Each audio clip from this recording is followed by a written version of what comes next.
1 billion a month. You, Andre the Ryter cannot go away with just saying that, Buffett. Let's get into this crazy interview with your boy King053. 1 billion. How? King Said So YouTube channel covering sports from around the world. Car reviews, all you need to know about the cars. Trending news and hot topics. Monthly motivational talks. Follow me on my social media handles. See you soon. What's up, guys? It's your boy King053, Mr. Easy Money, and I'm back again with a reaction to the outgoing CEO of ESKOM, Mr. Andre the Ryter.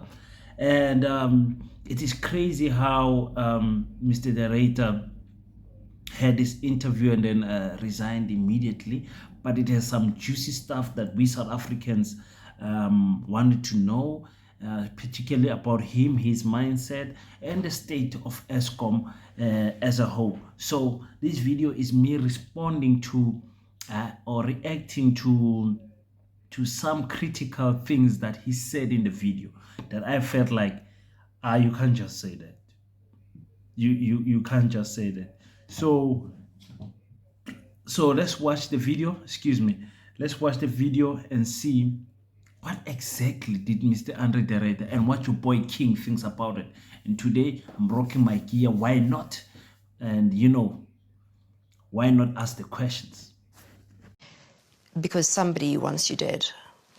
When you start turning the spigots closed, then people will get upset. My rough estimate of the amount of money that gets stolen in ESKOM every month is in the region of R1 billion every month. First, I want to respond to this thing that Mr. the Ryter said, that he thinks that every month about R1 billion is, excuse me guys, that R1 billion is taken out of ESKOM every month. It's crazy. It's crazy. You can't be a CEO and you say your company is getting looted R1 billion. Remember the Minister of Finance, Enoch Gondongwayo, or let me not butcher that surname, gave ESKOM a bailout of about 250 something billion. So you are telling me this 250 something billion will be looted 1 billion each month? That doesn't make sense. And obviously when you make such claims, you have to back it up with such with a statement, like, tell us, where is this 1 billion going? And here is the answer of Mr. Andre the Ryter. Your estimation about 1 billion rand goes missing from ESKOM every month. Mm-hmm. Where is this money going to? It's going into very conspicuous consumption. So our informants tell us that there are people who, when they have a gathering and they walk into the room, they wash their hands in 15-year-old whiskey. Why? Because they can. There's apparently a car dealer in one of the Mpumalanga Highveld towns where you can park your Maserati or your McLaren, and if you feel like driving it, then you order it, it gets delivered, you drive it through the potholed streets of Emalahleni. I don't know how you do that, but nonetheless. And the reason why it's done in that way is that if you register the car in your name, then obviously a lifestyle audit will pick it up. So this particular car dealer renders a very innovative service. You look at the number of Louis Vuitton bags. Now, I've got nothing against Louis Vuitton, but if you just think about the disposable income that certain individuals have, and you look at how they decked out from top to toe, then you start asking questions. So, and this is pretty well known. You know, we've seen ESKOM buyers parading on Facebook with all of their finery. And when So the interviewer did a great job by asking Mr. De Ryter. He says, but you said 1 billion has been looted every month. Where is this money going? So the answer to that should be a factual, direct answer where you can clearly point out, because this is where I saw that there's something off with Mr. De Ryter. His answer is no. Our sources tell us that there's people, when they do their gatherings, they wash their hands with a 15-year-old whiskey. 1 billion. And who are these people? Who are these people? You have to like name properly, like Checkpoint did with their episode of ESKOM, how this money gets out of ESKOM. You know, you can't just say, no, there's people who've got Maseratis and they've got a garage somewhere there in Mpumalanga, and they are driving their cars in in Malahleni potholes. Number one, you're already telling us these people are black. You understand? Which white people do you know that are flaunting with Maseratis in pothole streets of ESKOM, of Malahleni? Remember, Malahleni, in any city where white people stay, there is no potholes, no serious potholes like there is in the township.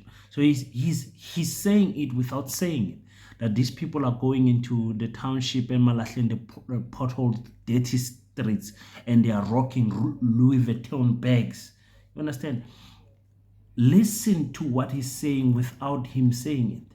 He is speaking about black people who are looting ESKOM.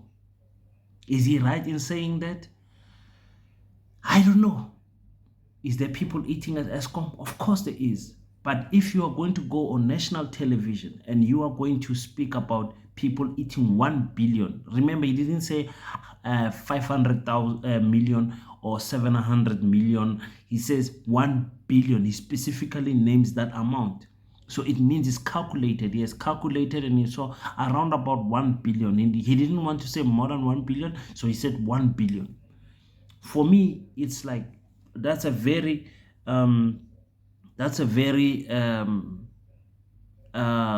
what is the word I'm looking for?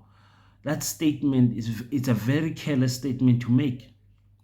So now we are asking you, where is this 1 billion going? You are telling us about Louis Vuitton bags, people washing their hands with whiskey. Guys, let's wake up, guys. Let's wake up. And I'm always going to come back to this point. I thought you guys said Zuma was the problem at ESKOM. I thought you guys said state capture was formulated by the Guptas. What now? What now? You guys said the Guptas were looting ESKOM. Who's taking this 1 billion every month? The Guptas are not here. Their bank accounts are closed. They are no longer doing business with the ESKOM. And what are we going to say now? What are we going to say now? Let's react to more of Andre De Ryter's answers. Extraordinary event. When Minister Mantashe made the statement at the signing ceremony of an IPP contract, one of my colleagues who was there representing ESKOM sent me a WhatsApp and he said, I'm not sure if I heard this correctly because it's so outrageous, he can't believe his ears. And then he verified it with a journalist. And then subsequently the journalist went to the minister and said, you know, is this a responsible thing to say? And the minister said, yeah, you know, we believe that ESKOM are subverting the state by load shedding. To take the ANC out of power, Yes. ostensibly. Well, which is also slightly problematic because you're conflating the state with the party. Of course. And there should be a nice separation between the two.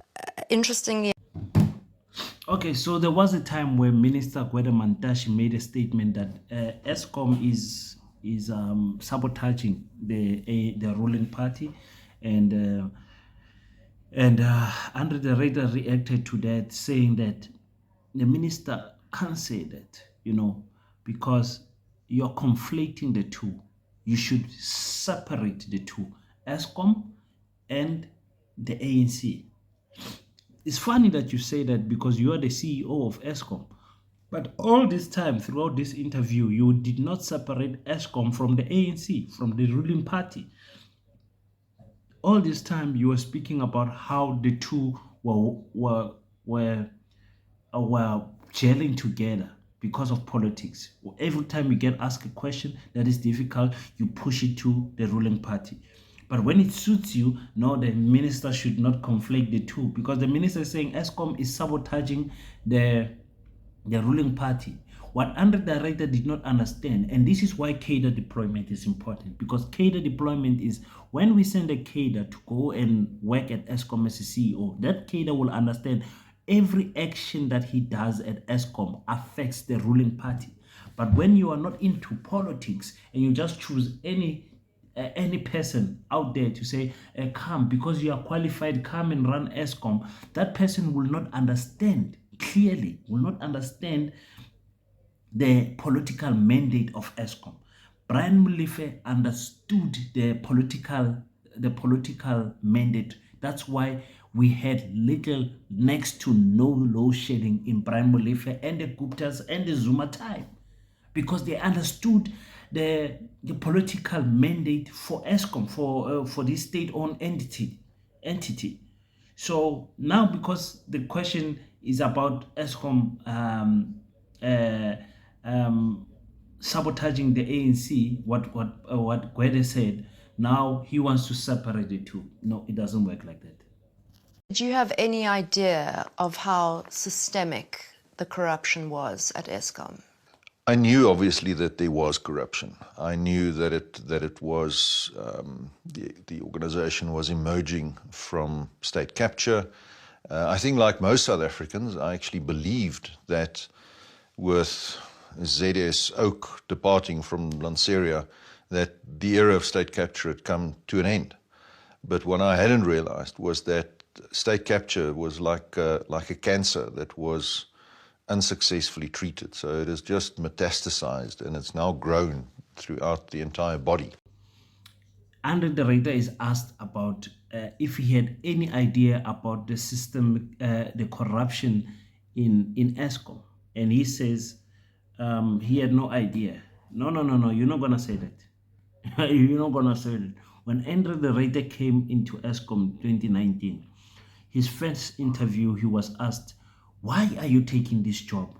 Are you ready for this job?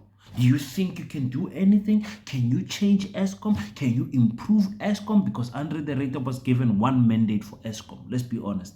And that is stop load shedding. Load shedding. Stop it. Understand? If you can't stop it, improve it.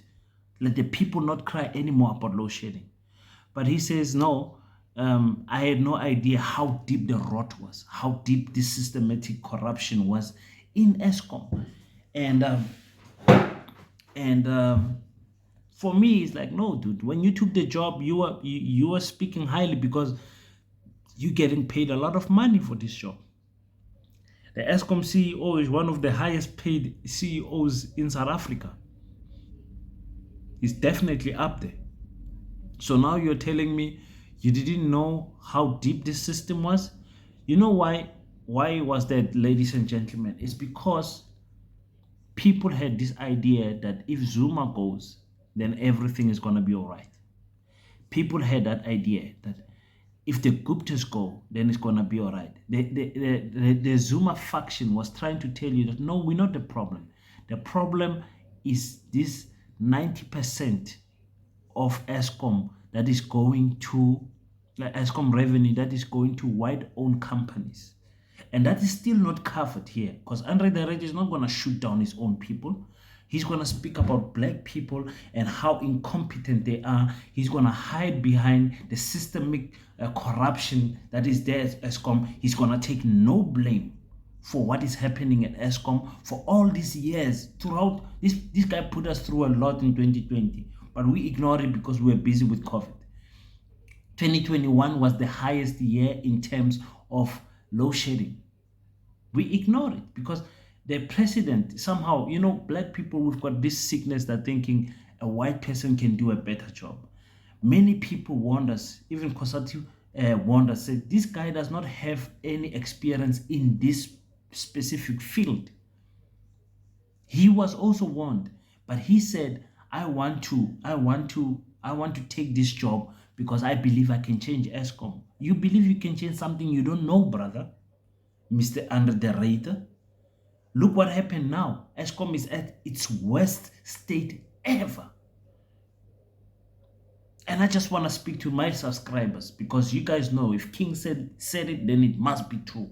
Because what is happening in South Africa is the sickness of black on black. I'm coming back to this black on black hate and idolizing white people as if they can fix all our problem. This is what is going to happen when the DA takes over. They're going to come in because when you come into government, you don't fire everyone who's in government position. I'm working for government, I can tell you. I'm working for the Department of Agriculture. So I know what I'm talking about. The rot is deep. You can put whoever you want at the top. But if you're not going to fix the system, you're not going to change anything in any department, in any municipality. The DA has landed at Joburg and in Tshwane, in Pretoria. They have landed. Auditor General has found millions of rand of irregular expenditure in Tshwane. The mayor had to resign. The same as Andre the Ryter is resigning. So let's check what did Andre the Ryter say, because he did put in a touch of racist racism, because he was one of his colleagues asked him, but Andre, you're not letting people eat. Let's hear what Andre said. And I raised this question to one of my colleagues, who's a very wise woman, and she compliments my white Afrikaans blind spots very well. And she says, but Andre, you are naive. You are not showing the comrades a way to eat. And that was a very telling comment, and I think that is the explanation. Andre the Ryter then speaks about this wise woman that complimented his Afrikaans blind spot. He said, Andre, you are naive. You are not making the comrades, you're not showing the comrades a way to eat. Bafethu, are we that stupid, eh? This man just said 1 billion is being eaten out of ESKOM every month. So what does it mean he's not showing people a way to eat? Is 1 billion not eating? I mean, it's either one of the two. You can't say people are eating and then you say you are stopping people from eating. It's one of the two. That's what confused me. Understand? And that touch of arrogance of saying, as a blind Afrikaans naive person, to say Afrikaans is spotless, is clean, it does not see what is the problem. My brother, you saw what is the problem. Can we stop this nonsense of playing around? You saw what is the problem. So now, is people eating 1 billion or is people not eating 1 billion? That is the question. So I did not like that question. And let's hear what Andre said. In terms of short-term measures that government can introduce in order to increase capacity before 2024 elections, what do you think that they're likely to do to try and bring down load shedding? There's a lot of capacity in the pipeline. But I think because we've waited so long, 2023, unfortunately, is going to be a tough year as far as load shedding is concerned. How tough? Stage 6 during winter, highly probable, maybe worse. What does worse look like? More load shedding for longer. Andre is then asked about in terms of a short-term measures, what can the government do to fix this load shedding problem for the 2024 elections and throughout the 2023? He starts by saying there's enough capacity. And the question for me is asked, you know what? Okay, let me put it like this. Andre then predicts, he says, 2023 will be the worst year when it comes to load shedding. He says it will be in stage 6 in winter, probably even worse. So whoever we're going to bring in March will come with that thought and this interview in his mind that this guy has already predicted that winter will have stage 6 and probably worse. Worse is a total shut of the grid where they're just switching off and say no, we can't generate any more electricity. That is the reason why this man quit, because he did not see a way out of this load shedding. He did not see a way out. And he is giving up on South Africans. He is giving up on this president that employed him when the president was advised not to do it. But because the president is not really the guy who is in control, guys. There are other people that are in control. You can't tell me of all the people that were sitting there in the interviews, all the names that were given, all the engineers. Andre de Ryter was the best guy. No, you can't tell me that. Can't tell me that. He's giving up on us, guys. He's giving up on us. He has generated enough money. Now he's going out. He was supposed to go out December. We're surprised he wanted to get paid in January and February. We don't know why. But he does not believe that ESKOM can be fixed. Can ESKOM be fixed? ESKOM in its current state cannot be returned to its former glory. And I think this is something that South Africans must realize, and in particular politicians must realize. Once you... They asked Andre, can ESKOM be fixed? And he said, yeah, I don't like it when people can't answer questions directly. Can ESKOM be fixed? Yes, it can be fixed. No, it can't be fixed. That's the answer. Don't tell me ESKOM in its current state can be returned to its former glory. ESKOM is not the same as its former self. What people don't tell you is that in the apartheid years, ESKOM was providing for the minority. Very few people were getting electricity and very few townships. The area was, or all areas were not getting electricity like we do have today. The population was smaller then. Even the Afrikaans population has grown since then. And the black population has doubled and tripled. You know what I'm saying? We are now sitting almost at 60 million. Back then, ESKOM was only supplying for less than 5 million people in South Africa. So you can imagine. So ESKOM, can ESKOM be fixed? The answer is yes. We get more generators. We get in control of this coal, the quality of coal that comes to the generators, so that it does not break the generators. We get more experienced engineers. We police everything. We have security everywhere so that the machines can run properly, and we make sure we take care of our workers. We reward our workers for good work. We reward the stations that are doing good. We reward everyone that's working at that station for the station not breaking down this month and everything. We can fix ESKOM. I know it's not that easy as I'm saying it, because there's people who want to eat and everything. But how did Brian Molefe get it right? How did he get it right? So obviously it can be fixed, guys. Let's be honest. Have you approached the president or any of the ministers about your concerns regarding high levels of irregularities, theft, corruption, sinister goings on at ESKOM? Absolutely. I shared the information with a minister. I think I shouldn't mention names, but I did share it, and as well as with senior advisors to the president himself.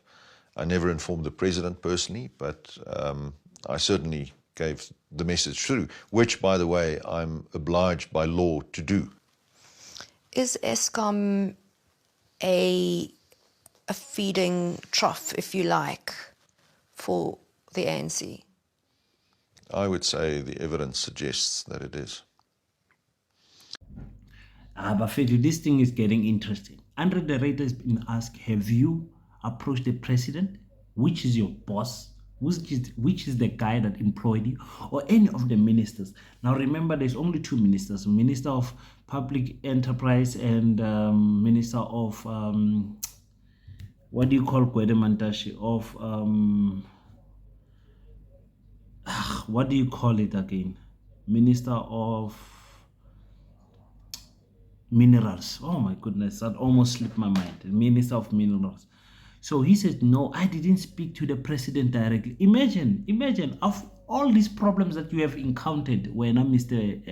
Ryter, you have never spoken to the president directly. You have spoken to someone in his office, but never spoken to him directly. You have access to speak to him. It is required in your job description and your key performance areas to speak to report directly to the president, because you are running a state-owned entity, which the boss is Cyril Ramaphosa.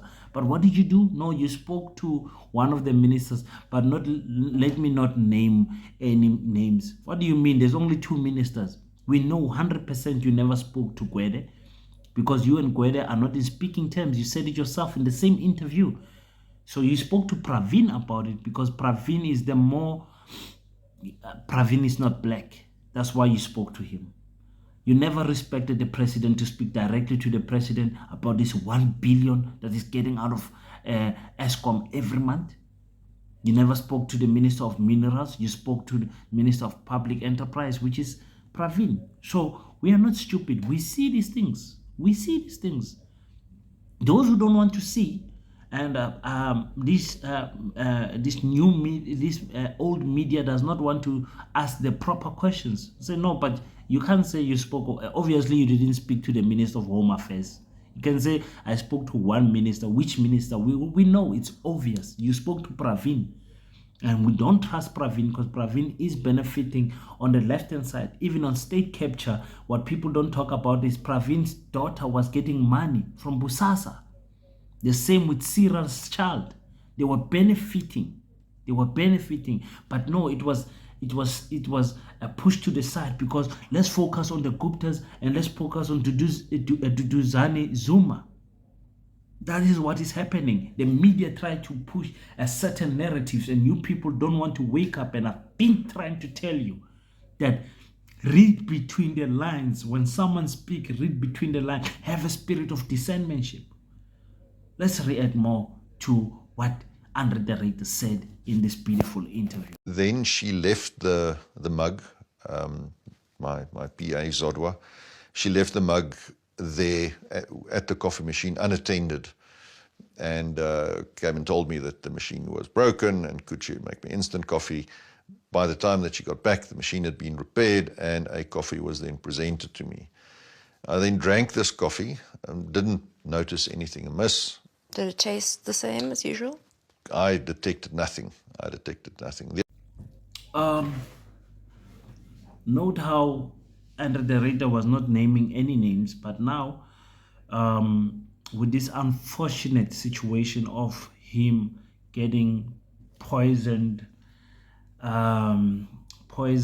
or with his coffee, his PA Zodwa, we know he's Zodwa because he named Zodwa, left his mark, which was a mark that was written in Afrikaans, so it was quite obvious whose mark it was. And apparently the coffee machine was broken and someone was fixing it. So Mr. Andre went to, Zodwa went to Andre to say, listen, the coffee machine is broken. What should I do? Should I make you a nice normal coffee or whatever? And Andre says by that time he thinks that that's when they poison him. And by no means do we want anyone to die for ESKOM. It's not worth it. It's not a good thing what they tried to do to Andre. We don't appreciate it, as much as we might be against some of what he's saying, but we don't want someone to go be poisoned to for ESKOM. It's really not worth it. So they even put red poison in there. You know, they wanted him to vomit blood and die. So that's not nice. He's got a family, he's got children. We don't want that to happen. So for that part, I have to say that was really a shocking story to hear. It was not nice. The man was gasping for air, as he says, and it's quite unfortunate that happened to him. The tale, and I think you went in with this, as I've understood it, as country duty. You honestly felt that you could make a difference. You tried. Do you think you failed? I think I failed in terms of the readily measurable objectives. Load shedding. That's the big elephant in the room. Okay, so the last question is asked is that, you know what, you came into ESKOM with a good heart. You wanted to make a difference. Do you think you failed? And he says, I think I failed when we're speaking about the elephant in the room, which is load shedding. Yes, you failed us, Baba. How? You failed. And own up to it. Don't say, no, I failed, but the balance sheets we improved. No, the balance sheets don't bring us electricity. The customers don't care about how good the balance sheets are or how good the crime fighting was at ESKOM. We care about the electricity. And when it comes to electricity, Mr. Andre the Ryter failed. And that must be the line that we that's where we must draw the line. We must remember Andre the Ryter as the guy, the CEO who failed us. He said it himself. When it comes to load shedding, I failed. And that's the only reason you were employed. Never mind the other stuff. I really don't care where trucks are going and who's taking which coal and where there's breakdown. When I switch on the light, I want to see lights. That's all. So yes, Mr. Andre the Ryter, you have failed us. Go well, go shell. Wherever you go and have your holiday and you are watching these YouTube videos, just know that you failed us. You did. Brian Molefe did not fail us. You failed us. And let me tell you guys something. Cyril Ramaphosa is going to take a long time, just like he's doing now, not reshuffling the cabinet. He's going to take a long time to employ someone at ESKOM. I mean, SABC does not even have a board. SABC does not have a board for like 6 months now or something like that. This is what we have to deal with in South Africa. Like, people are praising Cyril Ramaphosa as the best president ever. Are you guys normal in your heads? Are you all right in here? You can't say that. Look what is happening to our country. So let me bring my final thoughts to this interview. Thank you guys for watching. So my final thoughts to this interview, I had to work, as you guys see, chopping up the interview, trying to get you guys the more interesting points in the interview. Please go and watch the full interview to have your own perspective. This is my perspective. This is my opinion. Does not mean that I am right and I'm correct in everything I'm saying. Of course, we are forever learning. We stay correct. We stay humble in terms of knowing that in everything that we do, we can be right or wrong. But here is what I've learned from the interview of Andre the Ryter. Number one is Jacob Zuma was not the problem. If you and I don't have that conclusion to this ESKOM saga, if you blame the current ESKOM problems with Zuma, then you should blame Thabo Mbeki's administration for Zuma's problems.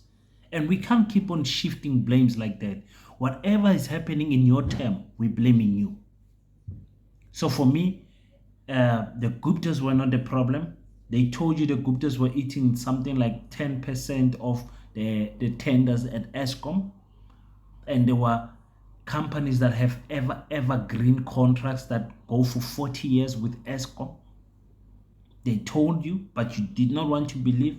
The Guptas, their accounts are frozen. They are not doing any business with ESKOM right now. Jacob Zuma is busy running court case after court case. He's not doing any business with ESKOM. You got rid of Brian Molefe, who you are blaming. You bring in another person, and that person failed you and failed the country. The truth must be spoken. The truth must be spoken. There is a system at ESKOM that is a problem. The system of everyone wanting to eat. That is the problem. And like I said before, no matter what you do, you can bring in the DA, the EFF, whoever you want to be the next president next year. As long as you don't fix the system. And fixing the system actually means flushing out everyone and re-employing from scratch. And that is not going to happen because people have got they are permanently employed. Understand? You can only get rid of the contract workers, but those who are permanently employed are actually the problem. They are in director posts. They are in big posts, and they are not easily taken out. The system is the problem. Politicians are eating at ESKOM. It is true. Politicians are eating. But which politicians? If you and I say that, then we have to have proof in the pudding, because that is the assumption that we've been given, but we don't have proof. And we have to come with the reality that yes, it is true that ESKOM cannot be fixed anytime soon. I am waiting with bated breath to see what is going to happen between now and 2024 elections. I want to see what is there. But like I said, knowing Cyril Ramaphosa, he's not going to appoint anyone at ESKOM March, April, May, June. For those 4 months, he's not going to employ anyone. So we are going to have this low. Andre the Ryter said we're going to have stage 6 in winter. Yes, we're going to have a board that is running without a CEO. That is what we're going to have. And the ANC, we saw Fikile Mbalula responding, saying Andre the Ryter must come out and come out with the facts, and it's not true what he's saying. My guy, you don't want Andre the Ryter to come out with the truth. Andre the Ryter, I don't think is just that stupid that he does not have paper trail of what he said or other things. I don't think he's that stupid. If Abu Vivi want to open a court case to force him to speak, unfortunately it's going to speak, and unfortunately many comrades are going to fall. Unfortunately, I don't care about these comrades. They are eating alone anyway. You know what I'm saying? So guys, that is my reaction to this Andre the Ryter saga. Beautiful interview. Good questions that were asked. I could have grilled him more if I was the person who was doing the interview, but they let him slide. It's okay. We got something out of it anyways. So this video had to be long. I couldn't let it slide. I couldn't let this one slide. I don't want to be speaking about politics and everything. I love myself Ntatla Lax. I love myself Julius Malema. That's it. I don't want to speak about these old people. I want to speak about the young generation that actually can make change in our community. You won't hear me speaking easily about these old Matalas and old Makokos. I don't care about them. I don't care because in the future they won't be there. 20 years from now they won't be there.